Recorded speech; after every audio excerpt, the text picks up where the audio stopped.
Are you a subs guy or a dubs guy? Subs. What does that mean? Yeah, what are these words? What are these things? I was like a dominatrix?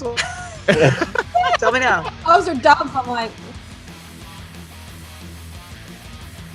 Welcome back to another episode of Last Words here on The Pit. And today we are joined by Kyle Anderson of Brand of Sacrifice. Kyle, thank you so much for joining us today.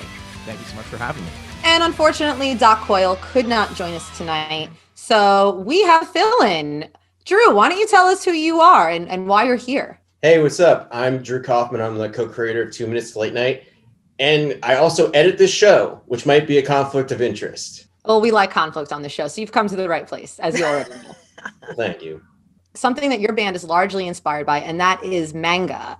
Can you tell us a little bit about the background of how Manga applies to your band name and how you've incorporated this? And maybe just for the people who don't even know what that is, just a little bit about what Manga is. Yeah, so I guess Manga is sort of a Japanese comic book, sort of read the other way around from what we're used to here in North America or the West. And the band is based off of a manga called Berserk. Specifically, there's a symbol that the protagonist has on his neck called the Brand of Sacrifice, which sort of leads to demons haunting him constantly. Really, the band was sort of a side project from another band that I used to have in the past called the Afterimage that was supposed to be just one EP and nothing more than that, just based on my favorite manga. And it ended up being the main project here at this point. So very cool. What about you guys, Zena and Drew? Have either of you ever gotten to manga before? And by the way, yeah, I'm from Staten Island, so I have a history of mispronouncing things, and I am very sorry about that. Manga, as I know it's now called. Either are you familiar with this? I'm Asian, so as the resident Asian, I obviously know what it is. I would say the only version of this, and this is probably such a chick thing to say, is Sailor Moon. Just because I loved Sailor Moon growing up. And I never really dived deep in it. So I'm really excited to get a bit of an education today from you guys. What about you, Drew? Drew, I feel you got it down. Never. Can you introduce us to your cat first, though? This is Brady. And Brady's black and white, and so is Manga. So when I was younger, actually, I really didn't. I got into, that's my other cat. That's Courtney, who's attacking Godzilla. I can see, yeah. Sorry. It never stuck to me the same way that the anime did, because the anime was in color and there was flashing lights and stuff. But now that I'm older, I still haven't really read a lot of it, but I do appreciate the art a lot more. And I actually really like black and white artwork a lot more than I like color artwork. I feel like my first introduction, I never even realized Sailor Moon until you brought that up, Zena. I didn't even think of that. I'm like, oh yeah, that probably was my first introduction. I can sing you the song. Fighting evil by moonlight. Yo, I'll never forget that song though, funny enough. Like it's always in my head. Whenever I see like a Sailor Moon-esque kind of look, it just like plays in my head. Plus like Tuxedo Mask was a babe. I wanted to be Tuxedo Mask. I know the theme What? song just as well. Oh, that's awesome. Growing You don't up. think I'm whack for liking Sailor Moon? No, not at all. Well, Sailor Moon is like it's the light stuff, Like I can tell, Kyle, you named your band after Berserk, so I can tell that you're into the deep stuff. Did you start with manga or did you start with anime? What was your journey like into this world? So I would say mine is pretty similar to yours, where I started with Marvel Comics and Spider-Man and DC Comics with Batman and watching all those old cartoons growing up from the 90s, and ventured into anime specifically from probably the original Dragon Ball and seeing Sailor Moon on YTV here in Canada, Toronto. It's like a kids network. My uncle was the one who got me sort of into some other series at the time, and he showed me like older anime like Astro Boy and things like that. So it was sort of guided by my uncle, because my family's sort of super into comic books. My uncle used to actually illustrate them when he was younger and things like that. So I was always sort of around Comic Cons and comic books and all kinds of anime and Marvel comics. So that's I could probably thank my uncle for the most part for that. That's super cool. Have you ever been to a Comic-Con in New York City? Not in New York, no. It's a great experience. We're probably all around the same age, which is, something 30s, I'm assuming, if we're talking about 90s. In the 90s, there was a big movement of basically taking these existing properties and translating them and bringing them into the market of, you know, American audiences that had never been really done before. And so it's almost like an iceberg, right? You have what was on Fox Kids and what was on WB. So a lot of us started off with Dragon Ball Z or Sailor Moon or, you know, some of those other shows. And then if you wanted to, you could get into Toonami, or you could get even nerdier and you could get on the internet and you could discover all these shows that never ever made it over here with an official dub or anything. Crunchyroll? Way before Crunchyroll. I'm talking about, like, did you ever go to the mall and there was a place that sold bootleg videotapes, like VHS tapes of anime television shows? They also usually sold Pocky and they sold swords. Yeah, there's definitely stores like that in my neighborhood growing up. Absolutely. You grew up in Staten Island. It's like the home of swords. Yeah. Shaolin. Yeah. Your band is named after Berserk. So obviously you made the deep dive into the non-normie anime. I did, yes. What was your first entry point to getting below the surface level of this iceberg? I went over to my uncle's house, and I remember he gave me my first Smirnoff Ice at the time. And he showed me this anime called Fist of the North Star. Yeah. Which is from the 80s. For those who don't know, it's sort of a martial arts based anime, and they use pressure points to sort of do different things, mostly used to kill people.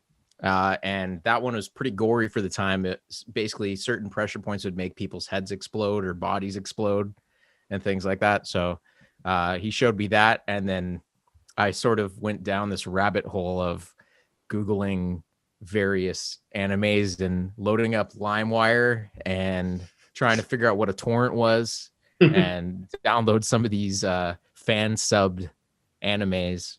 And then I think I just Googled most violent animes. It was not much. It wasn't very deep at the time as a teenager in high school. So I found Berserk, and I was just so taken back that this anime had such substance to it. Because a lot of the gory animes, it was not much to them. It was just about fighting and, you know, people dying and blood spraying everywhere. But this actually had a very deep story. So I remember watching through that and just being so taken back. I binged it completely as a kid, and I almost missed my shift at Domino's Pizza in high school because of it. And I watched the last episode of that anime, which is very notorious. I don't give any spoilers, but remember my shift was a rough one. I wasn't feeling too good after seeing that. So why? I mean, honestly, I've never been into nerd culture or any of that kind of stuff. I always get called us turned off. nerds this entire episode. I have some nerdy tendencies in different ways. Okay. But like, why in heavy music and super nerdy culture do you see this like total clash in beloved union? Well, as far as what we sort of base our music on, I feel like, but heavy and dark and sinister, the subject matter is, I think it sort of felt to me like the death metal of anime. That's what I always used to tell my friends. They're like, you know, if you watch Sailor Moon, that's like J-pop, you know, or like NSYNC. Berserk is like the death metal of anime. So I would sort of try and use that as a correlation for people that I was trying to explain certain animes are like with music that I knew. So the soundtrack is excellent on the Berserk 90s anime, for example. And I wanted to expand upon that and add, you know, a full band to that while maintaining sort of choirs and big sound. So it's just an idea I had in the back of my head, and we're finally able to turn it into a record. So one thing we haven't addressed yet is that you have hockey sticks behind you, which I was going to ask, actually. I saw that on my... Not only are the hockey sticks the most Canadian accessory on the planet, but if you're below the age of 15, a hockey stick is also a sword. I was going to say, are you a hockey player? I played competitively till I was just in high school, and I do enjoy the hockey. And yes, that is the most Canadian thing ever. I would agree. What's your team, Kyle? All right. So my real team is actually the Devils. Whoa! What? Jersey wins. Wow. But of course, I got to go with the hometown heroes and the Leafs. That's just my second favorite. Chaotic energy. What would you recommend that metalheads watching this show right now or listening, whatever, however they're consuming it, what would you recommend that people check out that's kind of fringe, kind of different, kind of underground, whether it be a manga, an anime, a comic, or something in all of the above categories? Okay. As far as like more modern anime might go, I've had friends who refused to touch any type of anime and said it was lame or whatnot. And I caught them watching Death Note. So I would Yes. recommend that one specifically because it's just got such a solid story. And I think fans of Western film can get down with that, even the way it's paced and whatnot. So I think that would be a good option. And then maybe from there, you could try something like Full Metal Alchemist. That's another good option too. Just to get in and get your feet wet, I would say. Those would be my picks. Like bands like Baby Metal, for instance, right, look like anime come to life in some ways. And I know that they've recently, maybe a few years ago now, made a comic book. What do you think about kind of bands doing, like using that outlet to help either be a promotional vehicle or an art, way that art can be kind of firmed up? Like I know Coheed and Cambria did it back in the day. There's tons of artists that have done it, but I found Baby Metal's kind of output kind of interesting because it's like, it almost feels like a natural progression for them. What do you think about that? Kyle, you're in a band. You like it? I think that's awesome. I'm a huge fan of Baby Metal personally. I think that's an awesome thing that different bands have done that. I've seen what Coheed did as well. I've actually wanted to do that myself to create a comic outlet or a manga. But obviously you can't do Berserk because it's already been done. What would you do for your band? Okay, I'm not gonna lie. I have started doing it. I knew it. Oh, we got the scoop. I didn't think things would get that spicy that fast. All right. We're working on it right now. Does no one know about this? No one knows about it just yet. Dun, dun, dun. Oh, snap. What I wanted to do is capture the essence of what's talked about on the record. Though we're inspired by the Berserk manga, I tried to apply it in a way that the average person could understand the subject matter. I wanted to create my own characters that embody that. So I'm working with an awesome illustrator from Indonesia on a little short comic, and I want to actually create some merch that has all the panels all over it.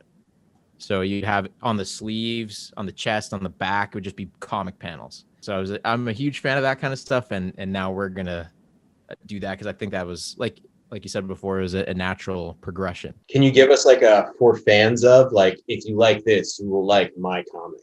I think if you like Berserk, you'll like it specifically, but also sort of Trigun. I would give that as another example. I want to put a little bit of Western flair in there. I think Cowboy Bebop, sort of futuristic Western style as well. So For sure. that's what I would sort of mention. There's sort of like a hybrid lightsaber gun sword. That is one of the type of weaponry that's being used. So it's got a lot of different stuff in there. I have a question for you that I think is the litmus test of whether or not people are going to be a fan of your band. Are you a subs guy or a dubs guy? Subs. Yeah, I'm a dubs guy. I'm a monster. Depends on the dub. What does that mean? Yeah, what are these words? What are these things? I was like a dominatrix. Tell me now. Those are dubs. I'm like, It's basically if the characters are using dubbed English audio or you're reading subtitles on the screen. The fake mouth. So back in the day when I was watching some of these more fringe animes, there was no option to watch it dubbed. Well, that's it for today. Kyle, thank you so much for joining us. Let everyone know where they can find you, where they find you on Twitch, social media, your bands, all of that. I have one handle and it's Kyle of Sacrifice. Pretty easy to remember. And the band, Brand of Sacrifice Metal for Facebook and Instagram. And you can just search Brand of Sacrifice on YouTube. We'll be coming out with some content soon. We talked a little bit about the manga or comic we're working on. So keep your eyes peeled for that. We will, definitely. Zena, where can people find you? At Zena Coda on all platforms, 2 E's. What about you, Drew? Hey, you can follow me on Instagram at diet_Hellboy. It's all photos. And if you're an anime fan, I actually do a lot of photos of Dragon Ball Z in the wild. So that might be something cool for you to check out. Thank you, everyone, for joining us today. You could find me at Merciful Kate on Twitter and Instagram. And you can follow We Are the Pit across all social media. And if you want to hear what didn't make the YouTube channel and all of our hot unedited takes, you can check out the podcast in all of its full form across all social media platforms.